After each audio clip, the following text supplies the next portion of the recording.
God's Wisdom Number 1. Noong 1941, ang Swiss engineer na si George de Mestral ay naglalakad kasama ang kanyang aso nang mapansin niya ang mga burr na nakadikit sa kanyang damit at sa balahibo ng aso. Dahil dito, si Swiss ay naintriga sa kung paano ang mga burr na ito ay sumasabit ng mabuti sa mga damit at sa mga balahibo ng aso, kaya't sinuri niya ito sa ilalim ng microscope at natuklasan na mayroon itong maliit na mga kuko na sumasabit sa mga loop sa tela ng kanyang damit. Ang likas na mekanismong ito ang nag-inspire sa kanya na gumawa ng isang sintetikong sistema ng pagkakabit base sa parehong prinsipyo. Matapos ang ilang taon ng eksperimentasyon at pagpapabuti, nag-patent si de Mestral ng kanyang imbento noong 1955, pinangalanan niya itong Velcro, isang kombinasyon ng mga salitang velvet at crochet. Ang Velcro ay binubuo ng dalawang bahagi, isang bahagi na may mga maliit na kuko katulad ng mga sa burr, at ang isa pang bahagi na may mga loops, katulad ng tela.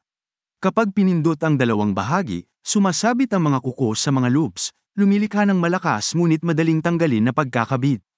Ang inspirasyon ng Velcro mula sa natural na mundo ay isang patunay sa husay ng tao sa pag-iimbento na gabay ng mga obserbasyon sa mga nilikha ng Diyos. Ipinapakita nito kung paano ang mga natutunan mula sa pag-aaral ng mga disenyo ng Diyos sa kalikasan ay maaaring humantong sa praktikal na mga imbento na nakakatulong sa lipunan sa maraming paraan.